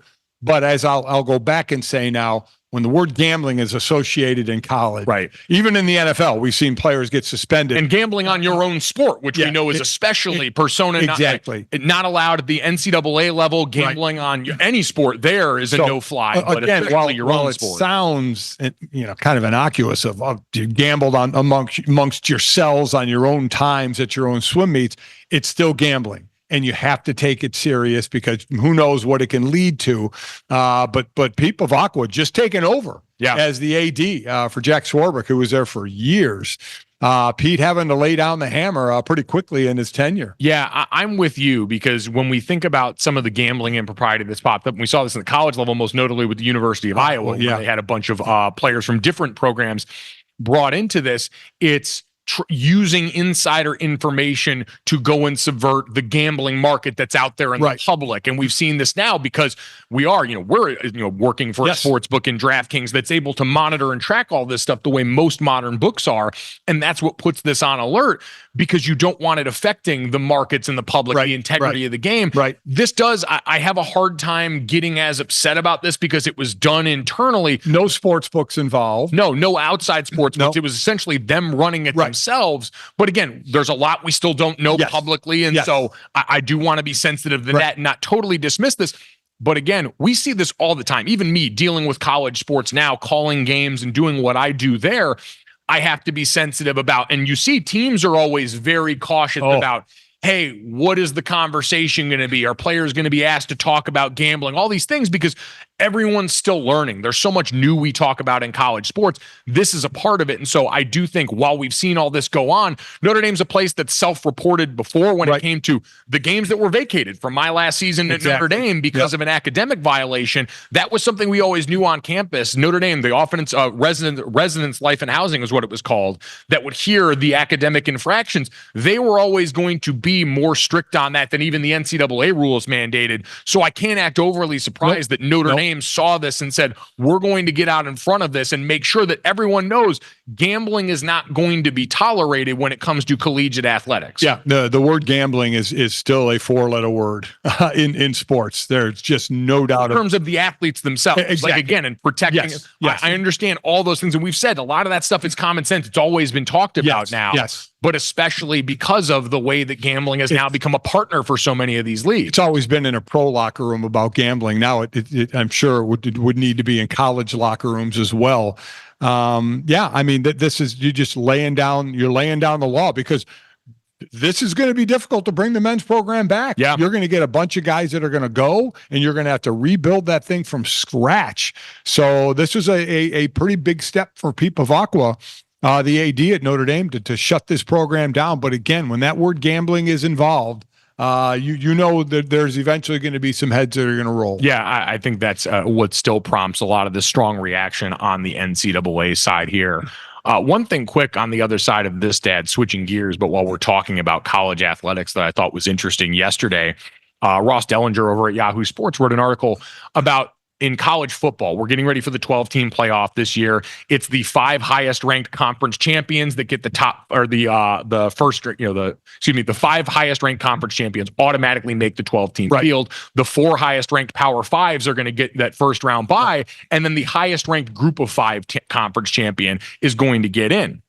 The Group of 5 is wondering how long that's going to last. We saw, remember, before the 12 team even got fully announced, we were already talking about 14 teams. We were talking about different formats after the Pac-12 dissolved. And so now the Group of 5 conferences got together, the Mountain West, the Sun Belt, the MAC, and Conference USA, all getting together and basically saying, hey, how long do we think this is going to last? And what are we going to do if all of a sudden these power conference teams decide we don't want to share with you anymore? And so would something in an NIT style postseason tournament for the Group of 5, Dad, do you think that's something that could work? Oh, and that's being discussed. That's what this meeting was about, are alternative strategies, and this was one of the things on the table. NIT style is not going to work because NIT doesn't work. I mean, the NIT is nobody watches. They don't, but this is football, and we have talked about the appetite for football in this country. I get it, but I do think that the Group of 5 will always be involved at least for one team, and is that going to be enough for them? Because Dad, I disagree with that. Really, you think they wouldn't take the time? The Big Ten and the SEC is presently constructed, who already wanted to go back to the table and say, hey, we think we deserve more spots in this than the rest of the other Power 4 teams, even though people want to isolate them there, are going to always say, yeah, we out of the kindness of our heart want to invite one of the Group of 5 teams. And by the way, life has gotten harder for the Group of 5 in general, as some of the best teams, Cincinnati, SMU, Houston, have all gone to these power I agree with that, because they could have 1 out of 12. Again, they're only guaranteed 1 spot. Yes. And then probably have no at-large bids. So I guess my question would be, who would initiate it? I mean, the Group of 4, where if you just give 1 spot to the Group of 5, it seems somewhat harmless. Or would it be the Group of 5 saying, well, the Group of 5 is not going to initiate this because the payout that they get from being in the dance is too much. This would be them getting pressed out. And Dad, I absolutely think that's a real possibility. Really? These people don't operate with charity in mind. We have seen this is ruthless. Well, then they better be ready to separate completely before this happens. Oh, I think that's also a distinct possibility on the table. But the Group of 5 now saying the quiet part very loud is, we're preparing for the worst case scenario here if all of a sudden this revenue source disappears from us in the very near future. Coming up next, let's head out to Foxborough. As we mentioned, Gerard Mayo speaking what the latest on the quarterback situation in New England looks like next.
We have 3 more days of training camp practices, and it's our job as coaches to evaluate.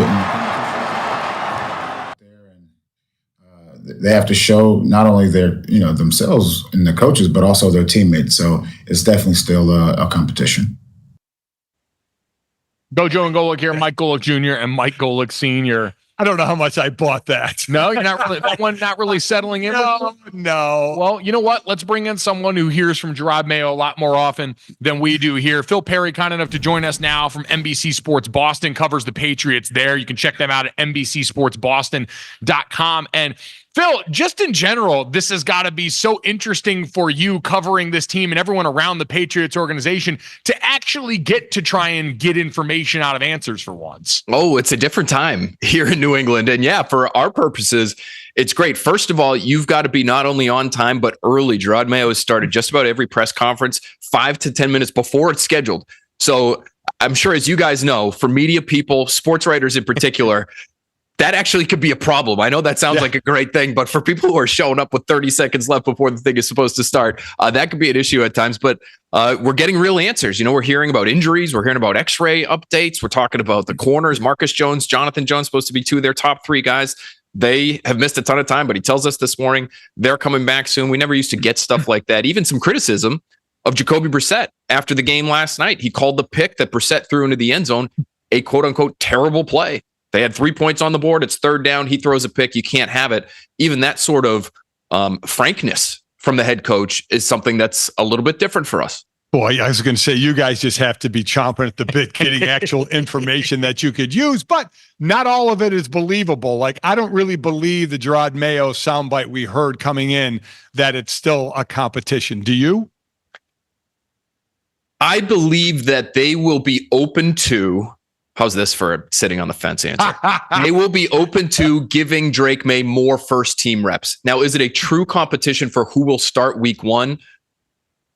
I don't believe that just yet, because the way they've treated Jacoby Brissett is he's gotten every single starter rep in practice. Everyone. Not even in the joint practices. They ran 70 plays the other day against the Eagles on Tuesday. And Jacoby Brissett got every single rep with the starting offensive line. Drake May still in practice has not taken a snap from starting center David Andrews in a competitive situation. The first time he did was in preseason week 1 against the Panthers, where we know he only got 6 snaps total. So I don't believe this is a competition for week 1. He might be leaving a little bit of wiggle room for himself there and saying it is still a competition, but it's for week 4, right? Or it's for week 10, because they want to, I know this for a fact, they want Drake May to push Jacoby Brissett, right? They want that good problem to have. If it turns out that Drake May starts lighting the world on fire here and goes to Washington next week and has a tremendous preseason game, that's only a good thing for them. So I know they want to see him show just a little bit of urgency when it comes to trying to win the job, because I think not just for Drake May, and you understand it with him, he's 21 years old. He's a rookie. He's got a veteran ahead of him who's played a lot of football. But the entire offense really has deferred to Jacoby Brissett. It feels like it's assumed Jacoby Brissett is going to be the starting quarterback. And I understand that perspective because he's gotten every first team rep in practice. But I think they would love to see the rookie push the veteran a little bit more. And you saw that last night. Is there any thought with the Patriots now? Because I think a lot of us on the outside, and I want to know how you guys feel on the inside, looking at the Matthew Judon trade that just happened, sending him to Atlanta, did that seem like an admission that, hey, this season's probably going to be rough and we're not fully tanking, but we've got eyes on the future? In a way, yes. This is an admission that the future right now has to be prioritized, especially in a situation like that one, where he's in the last year of his contract. Not only is he unhappy, but you're facing a situation where even if he were to play and play well on the last year of his deal to try and go make his money somewhere else, there's a good chance you don't get anything back for him at the end of the year. Even if you say, compensatory pick. Bill Belichick, we used to talk about compensatory picks all the time here in New England. Bill Belichick loved the compensatory pick thing. But they have so much money. They have a ton of money right now, cap space right now. They've got way more next off season available to them. What happens with those compensatory picks? If you go out and you spend and you get a big name free agent, in all likelihood, that cancels out the comp pick you would have got for the guy who's walking out the door. So they wanted to prevent that. This is not about this year in terms of where they view themselves organizationally and their trajectory, it's about 2025 and beyond, and hoping to really contend at that point. Is Matthew Judon going to be here? What kind of player is he? Even if you do keep him, maybe get him on an extension. Well, what does he look like when he's 33, 34? He's coming off a soft tissue injury. Was that bicep? I know it wasn't an ACL or an Achilles, but was that bicep the first of? We've seen it before. We saw it with Gerard Mayo. Gerard Mayo tore both his pecs, had a knee injury all in the span of about 3 years. It can happen quickly with guys like that. And so I think they just wanted to make sure they got something of value back. And I know there were people around the league that were stunned that they got a 3rd round pick back for Matthew Judon, given the situation. So for fans and journalists alike who have been spoiled rotten with how great New England has been, we talked about this the other day. It'd been 5 years since Tom Brady, and still on a second first round quarterback, and still kind of in a rebuilding mode. How surprised are you at that? Very, because I just never thought that a Bill Belichick led football program would be in the dire straits that it's in right now when it comes to talent, and in particular talent at premium positions. They just have had way too many whiffs in the draft to be at all stocked. And so now, even when they have all sorts of money available to them, I mean, you guys, look at the roster. They're not paying a quarterback. They're not paying a left tackle. They're not paying a number 1 receiver. Their number 1 corner's on a rookie contract. All of the premium positions, the positions that get the big bucks in today's game, the Patriots don't have really a single big money guy. I guess you could argue Mike Owenu at tackle, but he's playing guard for them now. Christian Barmore is a pass rusher who's on a deal that pays him $20 million a year, but they still have so much money left over, and they can't convince guys to come to New England because the program is in the situation that it's in right now. I think that's a significant part of it. So I am surprised, although this has been so long developing, Mike, that it's no surprise that they are projected by Vegas to be near the bottom of the league again this year. So the roster going to struggle there. We've mentioned a couple of times, Gerard Mayo, more candid, how he's handled this, the Judon situation that we saw going on the field, as we got about a minute and a half left here. How has Gerard Mayo overall done so far in your eyes and the eyes of people around there in going out and now taking this leadership role for the first time? It's been fascinating because I think people assume former player, he's going to be a player's coach, right? And he has, whether actively or consciously or not, really pushed against that. He has had them in full pads. There was a stretch, I believe, of 7 out of 8 practices. They were in full pads, and it was scorching hot here in Foxborough. A lot of hitting, tackling to the ground for the first time in about a decade. Bill Belichick did not do that in the middle of the field. Maybe on the goal line, but not in the middle of the field. The conditioning has been tough on players, and I thought the way he handled the Judon situation was tough. He made it clear we've got a standard here. You want to come out and practice and sit on an upturned trash can while the rest of your teammates practice on the first day of full pads of training camp? No, get off the field. And they end up sort of winning in that scenario where they get a 3rd round pick back for the guy. So I think he's been tougher, honestly, than people believe. And maybe that's helping him sort of establish what he's expecting from his players moving forward in this new leadership role. Yeah, it is interesting to think about. Everyone used to, I remember seeing those old clips of them saying he was basically Bill Belichick's other son, right? As they talked about it. It seems like he has internalized a lot of those Bill Belichick ideals and is now get to put them in practice. So fascinating stuff coming out of Patriots camp. Again, at Phil A. Perry on Twitter is where you can follow him, NBCSportsBoston.com. Lots of great work coming out there as we roll into one of the most interesting seasons for the Patriots in a while, in a lot of ways that may not translate to wins and losses. Phil, thanks so much for the time, man. Really appreciate it. Guys, thanks for having me. Have a great weekend. Thanks, Phil. And I believe what he said there about Drake May for week 4 or week 8 or week 10, as long as he's showing, no deer in the headlights look in practice, and doing well, when the season gets lost, and it's going to get lost, do you then turn it over to Drake May to get some experience? That's why I wondered when you hear Gerard Mayo say something like that, if the thought process is even internally shifting more to, hey, what if we just get him out early now and we get through the worst of it early on and we give him as many reps as possible? For everyone saying, hey, Drake May is going to need time, maybe time and experience are things that they're going to want for him there. Coming up next, speaking of experience, are we going to get to experience John Madden stealing the Declaration of Independence? We'll find out next on Gojo and Golic.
All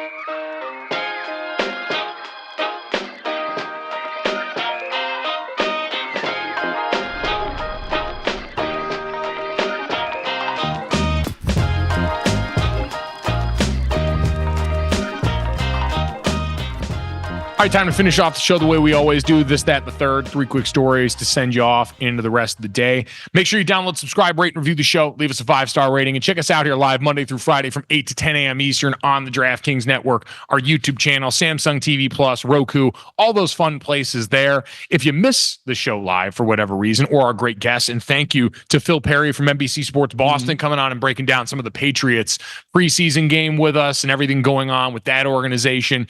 If you missed that, you can check it out wherever you get our podcast or right here on YouTube as soon as we get done. Our thanks to everyone here at Sugarlands Distilling Co. for getting us set up for the show this morning. Yep. We're excited to be around here all day. Again, we're live from Gatlinburg, Tennessee here. Might go to the Flapjack Flapjack spot here. I think it's the Pancake Pantry. We got Ripley's, believe it or not. We got mini golf galore, and we have this beautiful distillery with just a tons of sipping cream and moonshine. Yep. So we have held off. We have been good employees and not been drunk on air, even though I think that you should be allowed to do that just a little bit.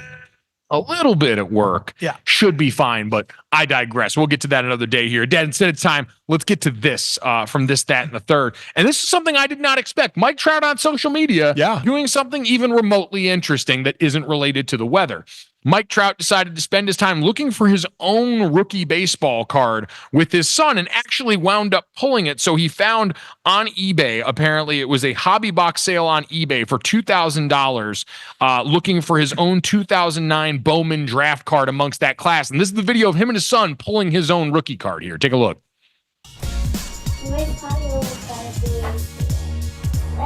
No way, dude. No way. No way. Oh my gosh, dude. Let's go. Bro, we just pulled it. We just pulled the monster. Let's go, baby. Let's go. No way. Oh my gosh, dude. Daddy, let's put in one of these. This is incredible window into Mike Trout, this athlete that we feel like we barely know at all, and that doesn't ever seem to be interested in being the face of baseball that we talk about, but does clearly love it. Like you saw it on display in the World Baseball Classic, where he actually got to play meaningful postseason baseball, and now here pulling baseball cards, this bit of nostalgia. It's fun to see Mike Trout excited about this. It's fun to see. It's fun to see him do anything because, well, unfortunately, we haven't seen him play. Yeah, exactly. With the injuries, played 29 games or. This year, 266 games out of a possible 648 from 21 to 24. So it's good to see him on camera doing something. And with his kid, pulling his rookie card is a cool thing. But looking at the most expensive cards, I mean, this is the 10th most expensive card of all time, card sales of all time as of January of this year. The Mike Trout 2009 Bowman Chrome Superfractor Auto BG. The names on these cards are absurd. They mean ridiculous. Nothing to me. It's a 9 out of 10. It sold for $3.9 million. And that's a 2009 card. And the most, and we're never going to get to these amounts again. 1952 Topps, Mickey Mantle sold for $12.6 million. Honus Wagner, Babe Ruth are 2 and 3. And then number 4. It's incredible. You have all the athletes, Mickey Mantle, Honus Wagner, Babe Ruth, Pikachu. I was going to say, bookended. It's Pikachu in between Babe Ruth and LeBron James, which, by the way, on my GOAT list, probably how that goes. Actually, you know what? I would swap LeBron James and Babe Ruth because at this point, you know, we've seen Shohei Ohtani come in and do Babe Ruth better than Babe Ruth could have ever done Babe Ruth. So I'm comfortable flopping LeBron James, putting him on top of Babe Ruth. But then Pikachu also slots above him here. Now, it took him and Ash a long time to actually go and win the championship in the Pokemon battles in the series there. But still, guy's an all-time character, maxed out his physical ability, even though he refused to evolve in it. And we didn't even give the price, $5.275 million. Fifth is LeBron at 5.2. You have one of the later cards, a 2017 Panini National Treasures Patrick Mahomes card is 8th on the list at $4.3 million. Speaking of National Treasure, let's get to that, Dad. We got the announcement yesterday. There is a David O. Russell directed biopic on John Madden that is getting set to be made and come out. And we got the news yesterday from the Hollywood Reporter and Variety. Nicolas Cage set to play John Madden. How do you feel about that? I never would have guessed that in a million years. that Nicolas Cage is going to play John Madden. And John Madden, what an incredible career, from coaching to obviously broadcasting to the Madden game. I mean, it's been an incredible life for him. And that's what it seems like the movie is supposed to be, at least in part, about the rise of the Madden NFL video game as the part of the John Madden Nick life. Cage? I'm not going to lie. I did not see that one coming. Well, everyone pointed out yesterday, it looks way more like vintage Al Davis than he does John Madden. I'll be curious to see how they go about this, but I am one of those people that chooses to embrace seeing Nicolas Cage in any setting because he is so willing to play the weirdest roles of all time. He legitimately spent time trying to develop the Southern accent going down to Alabama for Con Air, only to go out and completely bastardize it. So but I embrace everything. But I can't not watch Con Air. I can't not watch and listen to his dialect in that. I can't not just any one of his movies. Hugh Jackman was an actor that was around the project as well. If they were making a musical, Hugh would have been your guy. Or Hugh was jacked too. Well, that's the thing, is he's too jacked to play John Madden. The way that we remember John Madden. Yeah. Hugh Jackman, especially coming off another round as Wolverine in the Deadpool 2. Oh my God! And how many times he had his shirt off and showing his abs? Even Deadpool was checking out his abs. Yeah, no, I mean, listen, Hugh Jackman has been too jacked for too long there. You want to talk about someone that needs a piss test? It's probably him. That would not fit a John Madden.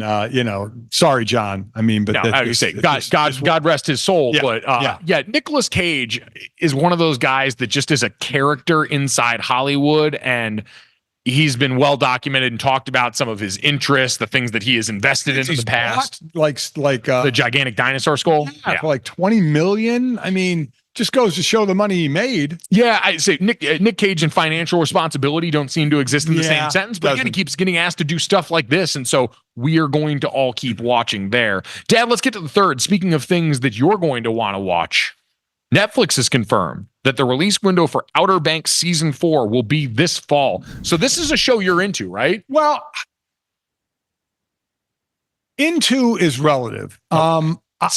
Are you going to do the thing where you deny like being a fan of The Bachelor and Bachelorette because you lie and say my mom? I'm not a fan. I'm not a fan, but your mother watches it, so I watch it. But then you end up engaging with it. It's like when a dad resists the family getting a dog, and then all of a sudden you look and the dad's the one spending the most time with the dog. I feel like this is you with reality television. Nobody should resist getting a dog. But no, I truly do not like The Bachelor and Bachelorette, but your mother does watch that.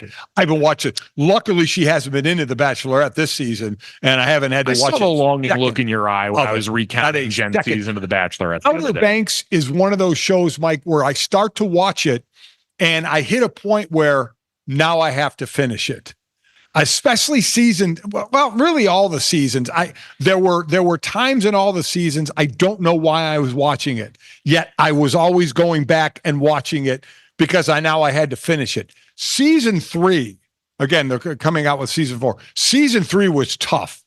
I mean, you got a bunch of 17-year-old kids going to the rainforest, going up against mercenary killers and never getting hit, and mercenary killers getting killed. I mean, it was so ridiculously unbelievable of what was going on and the trouble they would get in and get out of unscathed. All of them was beyond belief. Oh, is this not a reality show?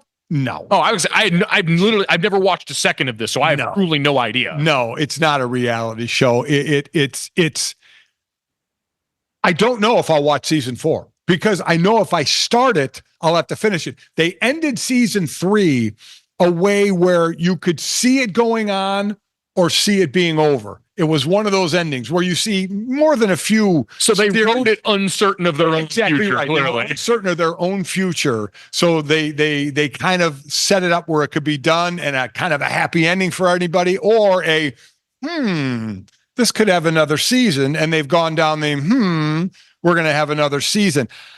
I'll probably watch it. I'll probably get sucked in and watch it, but it probably will be against my better judgment. Listen, nothing can be as bad as what we all subjected ourselves to during the pandemic watching Tiger King in terms of that on the reality side, but we scraped the bottom of the barrel there.